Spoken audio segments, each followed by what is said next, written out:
इस प्रश्न में एक डायग्राम दे रखा है जैसा कि आपके सामने बना हुआ है। इस चित्र में तीन वर्ग है, पहला वर्ग, दूसरा वर्ग और तीसरा वर्ग। इसको मैं नाम दे देता हूँ। ये पहला वर्ग हो गया, ये दूसरा वर्ग हो चुका है और ये तीसरा वर्ग हो चुका है। इनमें दो दो दो दो दो दो दो और उनके प्रतिरोध चित्रानुसार जुड़े हैं। इनके बीच वाली भुजाओं में 3 ओम और 3 ओम के प्रतिरोध जुड़े हैं। हमसे पूछते हैं इसमें तुल्य प्रतिरोध, पूरे पूरे परिपथ का तुल्य प्रतिरोध एवं I1 तथा I2 धाराओं के मान ज्ञात कीजिए। बैटरी की निर्गत शक्ति क्या है?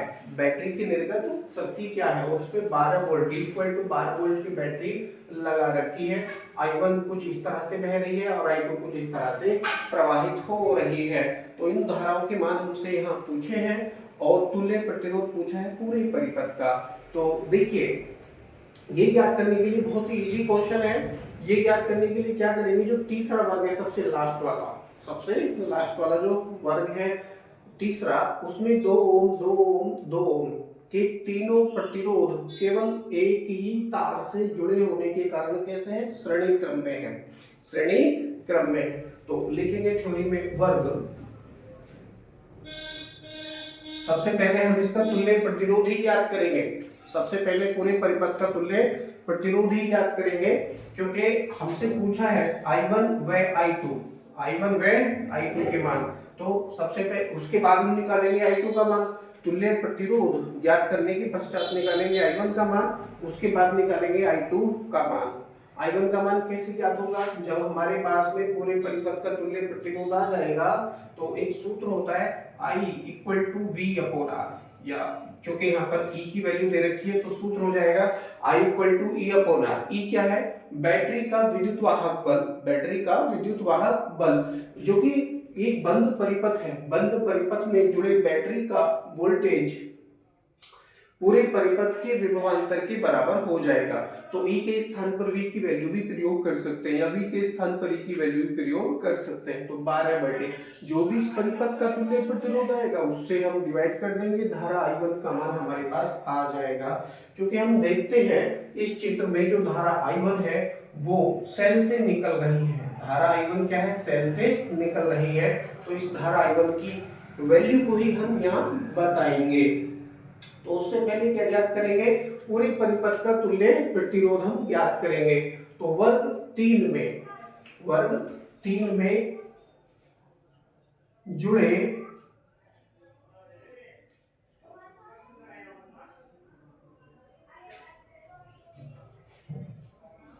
तीनों प्रतिरोध, तीनों प्रतिरोध कौन कौन से हैं? 2 ओम 2 ओम 2 ओम।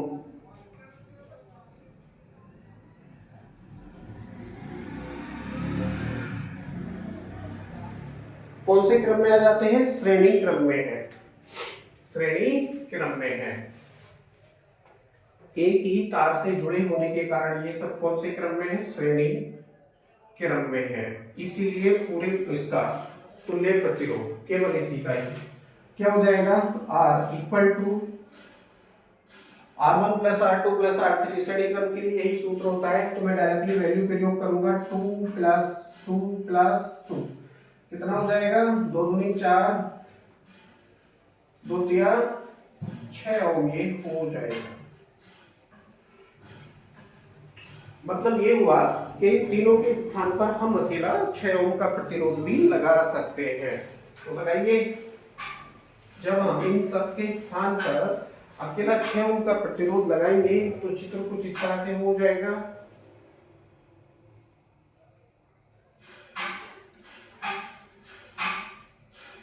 इसका नाम है R और इसकी वैल्यू है 6 ओम। कितनी? 6 ओम। अब देखिए, ये 6 ओम और ये 3 ओम, ये 6 ओम और 3 ओम अलग अलग तार से जुड़े होने के कारण समांतर क्रम में आ जाते हैं।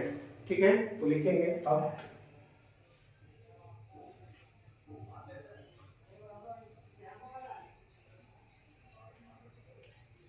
थ्योरी लिखना बहुत जरूरी है। तुल्य प्रतिरोध कौन सा? R व प्रतिरोध आगे कौन सा है? निकट वाला 3 ओम। कौन से क्रम में है? समांतर।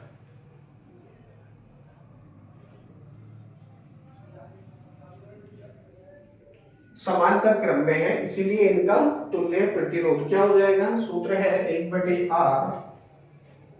अब r की वैल्यू तो फाइंड कर ली हमने, इसको हम r डैश से दर्शाएंगे। 1/r डैश बराबर डायरेक्टली 1/3 प्लस 1/6। 1/3 प्लस 1/6 करेंगे तो क्या प्राप्त होगा? बराबर 6 एलसीएम आ जाएगा। ये 3 से कटेगा 2 बार, 6 से कटेगा 1 बार। ये किसकी वैल्यू है? 1/r डैश की वैल्यू है। r डैश को यदि मैं ऊपर लेके जाऊंगा तो हो जाएगा 6/2 और 1 3, काटेंगे तो आएगा 2, काटेंगे तो क्या आएगा? 2 ओम आ जाएगा। इसका मतलब हुआ इन दोनों के स्थान पर हम अकेला 2 ओम का प्रतिरोध भी लगा सकते हैं। तो लगाइए, तुल्य प्रतिरोध ज्ञात कर रहे हैं पूरे परिपथ का। पूरे परिपथ का तुल्य प्रतिरोध हम ज्ञात कर रहे हैं। नाम है इसका r डैश और इसकी वैल्यू है हमारे पास 2 ओम। 2 ओम। अब जरा देखो, वर्ग 2 आ गया, वर्ग 2 आ चुका है। इसमें जुड़े सभी प्रतिरोध 2 ओम के, 2 ओम के और 2 ओम के, ये सभी एक ही तार से जुड़े हैं और एक ही तार से जुड़े होने के कारण ये श्रेणी क्रम में आ जाते हैं। तो लिखेंगे आप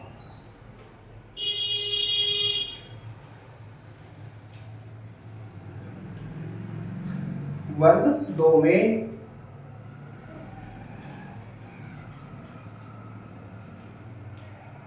जुड़े सभी 2 ओम के प्रतिरोध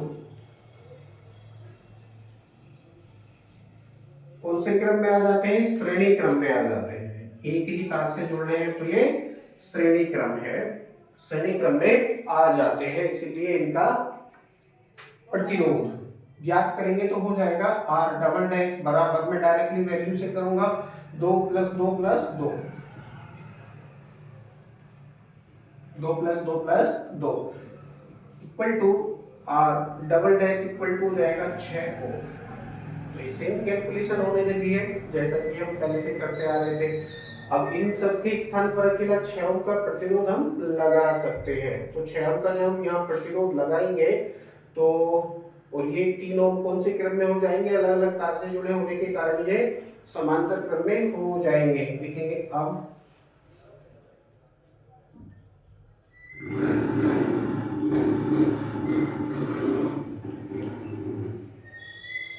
तुल्य प्रतिरोध क्या नाम है? r डबल डैश व निकट प्रतिरोध, मतलब इसके निकट यानी समीप वाला प्रतिरोध कौन सा है? 3 ओम का। कौन से क्रम में है? समांतर में है। यदि ये समांतर में है तो सूत्र हो जाएगा 1/r ट्रिपल डैश बराबर 1/3 + 1/6। डायरेक्टली वैल्यू रख रहे हैं सूत्र में, 1/3 + 1/6 है। अब 6 और 3 का एलसीएम कितना हो जाएगा? हमारे पास 6 हो जाएगा। ये 2 बार कटेगा और ये 1 बार कटेगा। अब हम इसको ऐसे कर लेंगे, r ट्रिपल डैश पलट लेंगे तो प्राप्त होगा 6/2 और 1 3 हो जाएगा। 3 से काटेंगे तो ये 2 बार कटेगा, यानी r ट्रिपल डैश की वैल्यू कितनी आ गई है? 2 ओम आ चुकी है। 2 ओम ये आ चुकी है। इसका मतलब क्या हुआ? यानी इन सबके स्थान पर यहाँ अकेला 2 ओम का प्रतिरोध भी आप लगा सकते हैं, 2 ओम का प्रतिरोध भी लगा सकते हैं। अब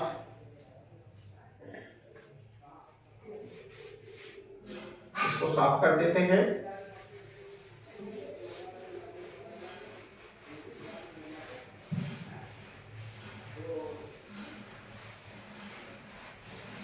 आगे क्या होना है? देखिए, यहां पर 2 ओम का प्रतिरोध लग चुका है। अब 2 ओम 2 ओम 2 ओम ये कौन से क्रम में आ जाते हैं? एक ही तार से जुड़े होने के कारण ये श्रेणी क्रम में आ जाते हैं। लिखेंगे अब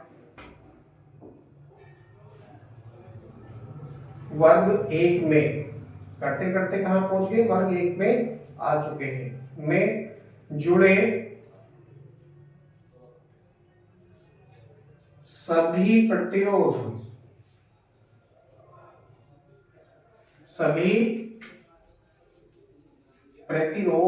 श्रेणी क्रम में है। श्रेणी क्रम में है तो इसको करेंगे R4 डैश करके, R4 dash equal to 2 plus 2 plus 2 कितना हो गया, R4 dash equal to 6 ohm हो चुका है। माने पूरे परिपथ का तुल्य प्रतिरोध ये हो चुका है। ठीक है, पूरे परिपथ का तुल्य प्रतिरोध हो चुका है। तो इसको आगे भी लिख दो आप, पूरे परिपथ का तुल्य प्रतिरोध, पूरे परिपथ का तुल्य प्रतिरोध। इसका मतलब क्या हुआ, आगे कोई और प्रतिरोध नहीं है, तो ये लास्ट प्रतिरोध है, इसीलिए इसे तुल्य प्रतिरोध कहेंगे। पूरे परिपथ का तुल्य प्रतिरोध कितना हो जाएगा, R4 dash equal to 2 plus 2 plus 2 equal to 6 ohm हो जाएगा।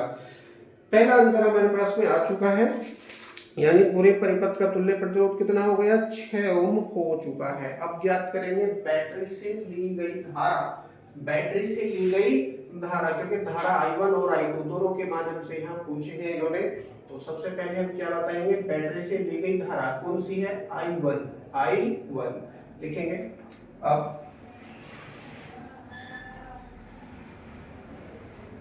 बैटरी से या सेल से ली गई धारा,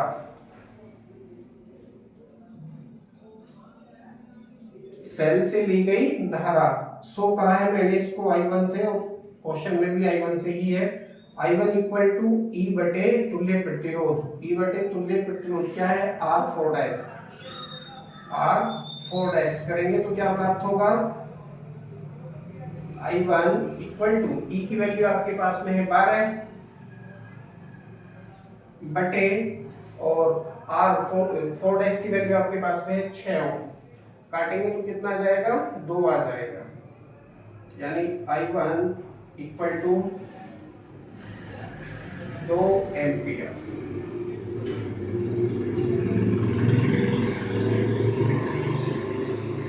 बैटरी से ली गई धारा कितनी है, कुल धारा 2 एम्पियर की हो जाती है। ये जो सेल लग रहा है, जो बैटरी लग रही है इस पूरे परिपथ में, उससे 2 एम्पियर की धारा निकल रही है, पूरे परिपथ में जा रही है। अब जरा देखिए इसका पथ कैसा कैसा हो जाता है, कहां कहां पर कितनी धारा प्रवाहित होती है। ठीक है, देखिए I1 धारा इस 2 ओम में आती है तो भी I1 ही रहती है। बिंदु P पर आने के पश्चात, बिंदु P पर आने के पश्चात ये धारा 2 भागों में बट जाती है, ये धारा 2 भागों में बट जाती है। मान लीजिए I2 धारा आगे गई, I2 धारा आगे गई है, इस भुजा में I2 धारा चली जाती है, जो बचेगी वो इस नीचे वाले प्रतिरोध में आएगी, वो इस नीचे वाले प्रतिरोध में आ जाएगी। इसका मतलब है यहाँ तुल्य प्रतिरोध है, यहाँ क्या है, तुल्य प्रतिरोध है, जो कि 6 ओम का था। कितना, 6 ओम का, 2 प्लस 2 प्लस 2 किया था ना, 6 ओम का तुल्य प्रतिरोध यहाँ पर प्राप्त हमको हुआ था। तो उसमें कौन सी धारा है, I1 minus I2, I1 minus I2, I2 minus I1 नहीं करेंगे भैया, उल्टा हो जाएगा, क्योंकि सेल से निकलने वाली धारा कितनी है, I1 है। इसी धारा में से I2 को घटा देंगे तो नीचे वाली भुजा में कितनी धारा है वो हम ज्ञात कर सकते हैं। तो इसमें कितनी धारा आ जाएगी, I1 माइनस I2 धारा इस भुजा में प्रवाहित होगी। ठीक है, अब यहाँ पर प्रतिरोध है हमारे पास 3 ओम का, 6 ओम का।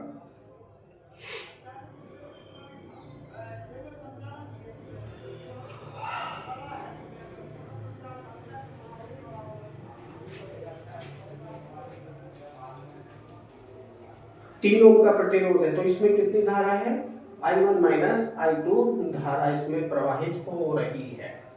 ठीक है, तो इसको हम कर लेते हैं विभवांतर की सहायता से, क्योंकि 2 बिंदुओं के बीच में विभवांतर हमेशा बराबर रहेगा। कहां कहां पर बराबर रहेगा,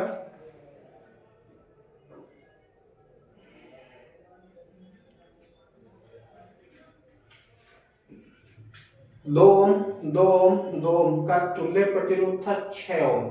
6 ओम, उसके सिरों पर लगने वाला विभवांतर क्या हो जाएगा? V equal to I are.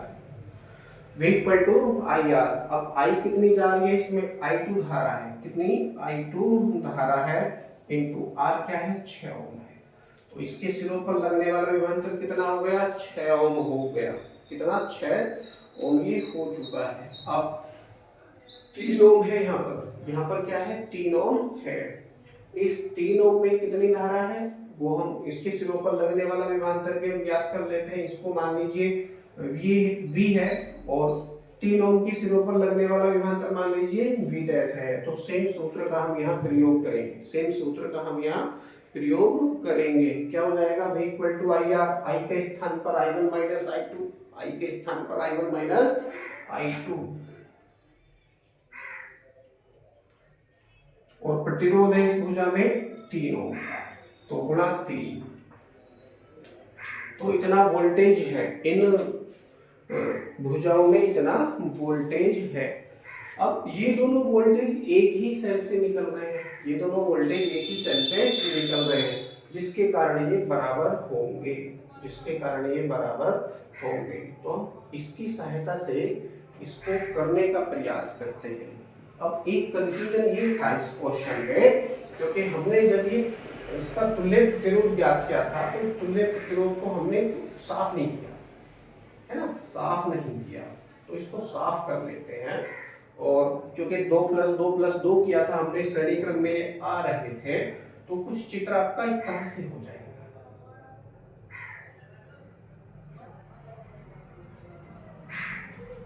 कुछ इस तरह से। इसका नाम पता नहीं क्या था, R double dash, R dash equal to 6 ohm ये प्राप्त हुआ था। R dash equal to 6 ohm ये प्राप्त हुआ था।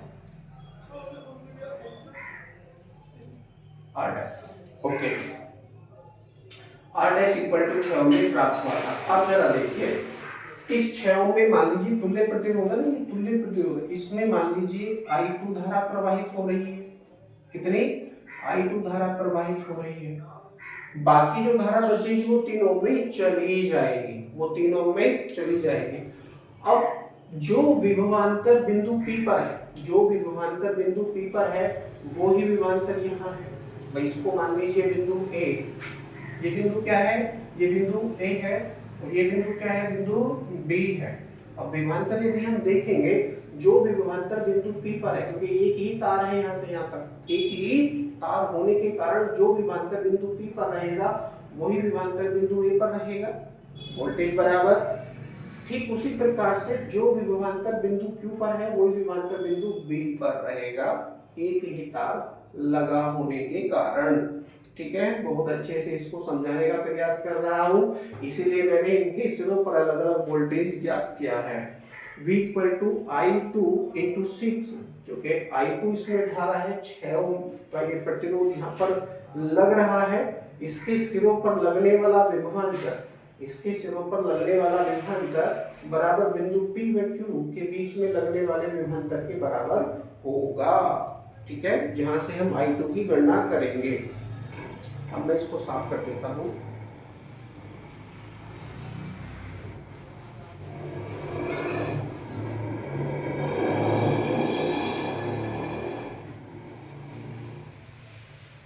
हमारे पास में धारा I1 कितनी आई है? 2 एम्पीयर की धारा ये आ चुकी है, 2 एम्पीयर की धारा। तो मैं लिख देता हूं इसको, I1 इक्वल टू 2 एम्पीयर, ये हमने ज्ञात किया है। ठीक है, 2 एम्पीयर की वैल्यू धारा ये प्राप्त हो चुकी है। ठीक है, बिंदु P पर आकर देखेंगे,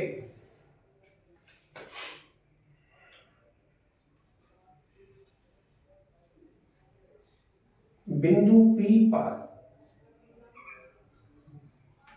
आकर यह धारा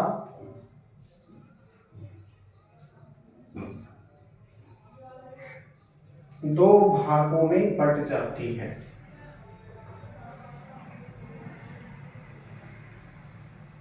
बट जाती है। बिंदु P पर आकर यह धारा दो भागों में बट जाती है। कौन कौन सी? कहाँ गई? माना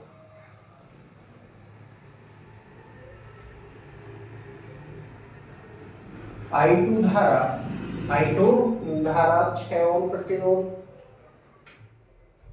ये क्या है? तुल्य प्रतिरोध है। तुल्य प्रतिरोध 6 ओम में चली जाती है तथा शेष धारा, शेष कितनी बचेगी? I1 माइनस I2, तथा शेष धारा जो बची वो धारा कहाँ जाएगी? नीचे वाले प्रतिरोध में। शेष धारा कौन सी? I1 minus I2, I1 minus I2 कौन से प्रतिरोध? 3 ओम में। प्रतिरोध 3 ओम में चली जाती है।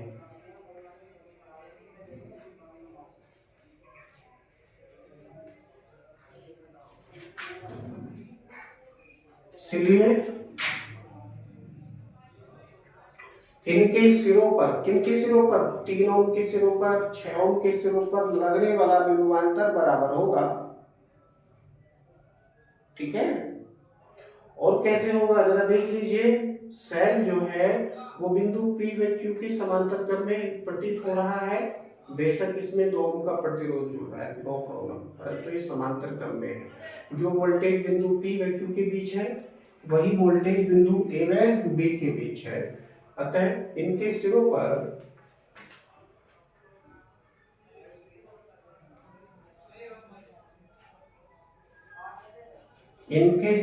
पर विभवांतर या समान विभवांतर होगा। समान विभवांतर होगा। अतः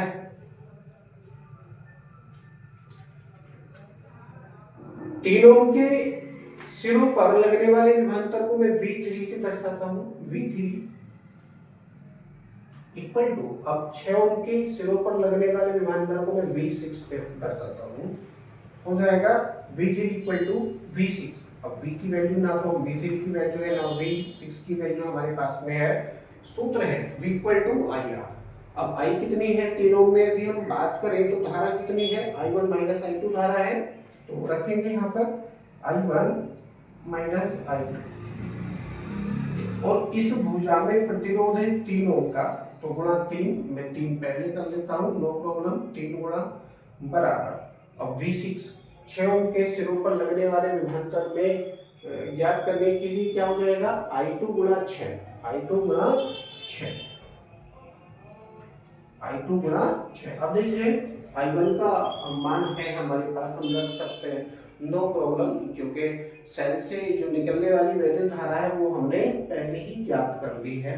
तो 2 एम्पीयर की वैद्युत धारा है वो हम यहाँ रख सकते हैं, लेकिन पहले इसे हल कर लेते हैं।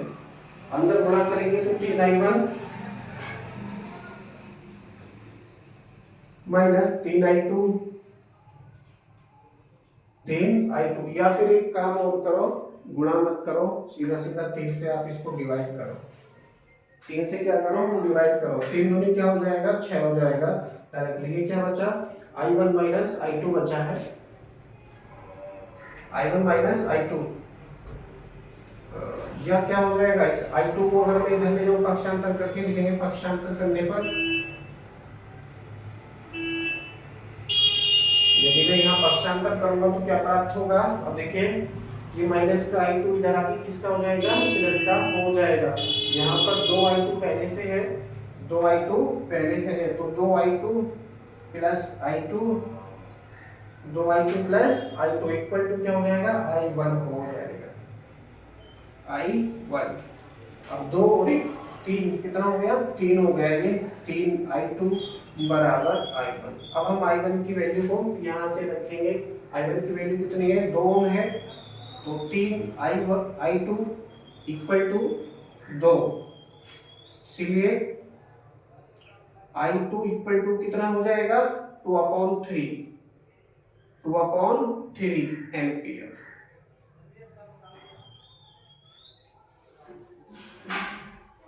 तो 3 एम्पियर ही हो जाएगा, यानी जो धारा I2 है, I2 का मतलब क्या है, जो 6 ओम प्रतिरोध है इसमें प्रवाहित होने वाली वैद्युत धारा कितनी है, 2/3 एम्पीयर की वैद्युत धारा है। अब प्रतिरोध 3 ओम में भी आप ज्ञात करना चाहो तो भी आप ज्ञात कर सकते हो, नो प्रॉब्लम, कर लीजिए। पूछा नहीं है हमसे लेकिन हम बता सकते हैं, नो प्रॉब्लम। प्रतिरोध 3 ओम में धारा, 3 ओम में धारा कितनी है, I1 minus I2, I1 minus I2 है। वैल्यू रखेंगे, I1 की वैल्यू है 2 माइनस और I2 की वैल्यू 2/3, 2/3 करेंगे, 3 दूनी 6, 6 में से 2 के बचेंगे 4, यानी 4/3 एम्पियर ही हो जाएगा।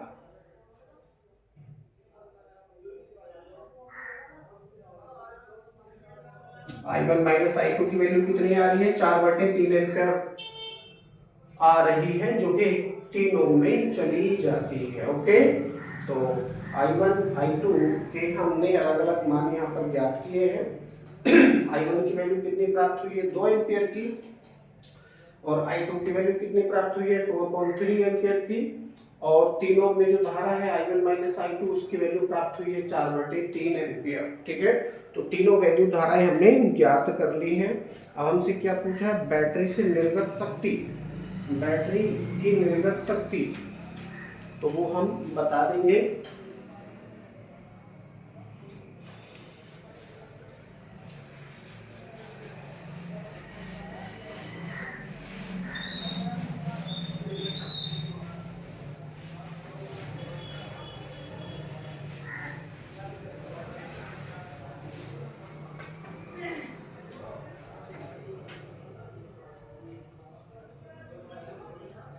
बैटरी से निर्गत शक्ति, निर्गत है निकलने वाली, निर्गत का मतलब है निकलने वाली, निर्गत शक्ति यानी बैटरी कितनी शक्ति दे रही है पूरे परिपथ में।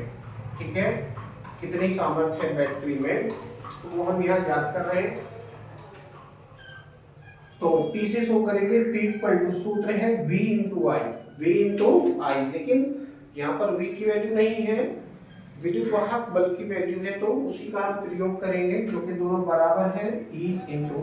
अब I कौन सी वैल्यू हम प्रयोग करेंगे, कौन सी वैल्यू प्रयोग करेंगे, 3 वैल्यू है हमारे पास में, I1 I2 और I1 माइनस I2। ठीक है, अब बैटरी कहाँ लगी है, यहाँ लग रही है, बैटरी से निकलने वाली धारा कितनी है, I1 है, तो हम यहाँ पर सूत्र में I2 प्रयोग नहीं करेंगे, I1 माइनस I2 प्रयोग नहीं करेंगे, बैटरी से निकलने वाली जो कुल धारा है वो I1 है, इसीलिए हम I1 का ही प्रयोग करेंगे। E इंटू क्या हो जाएगा, I1 हो जाएगा। ठीक है, इस सूत्र का प्रयोग करके बैटरी से निर्गत शक्ति आप ज्ञात कर सकते हैं। यदि वो यहां पूछ ले तो कि 2 ओम में शक्ति 6 ज्ञात करो, या इस 6 ओम में शक्ति 6 ज्ञात करो, या इस 3 ओम में शक्ति 6 ज्ञात करो, तीनों में अलग अलग धारा है, प्रतिरोध भी अलग अलग है। मान लीजिए 6 ओम में पूछते हैं, है ना, 6 ओम में शक्ति 6,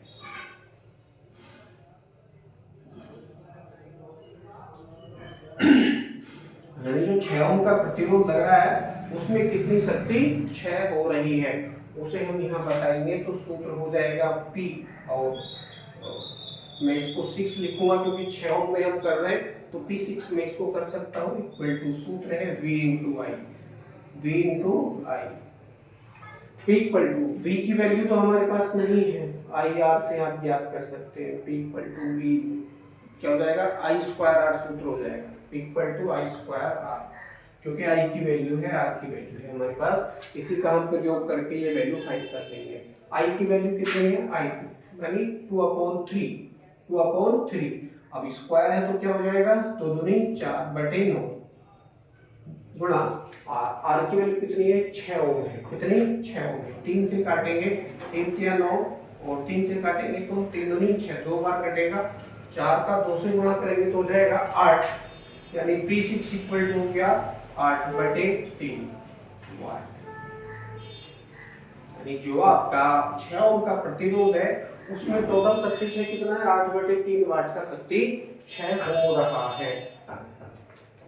ठीक है, तो अलग अलग प्रतिरोधों में अलग अलग वैद्युत धारा है जिसके कारण उनमें शक्ति क्षय भी अलग अलग है।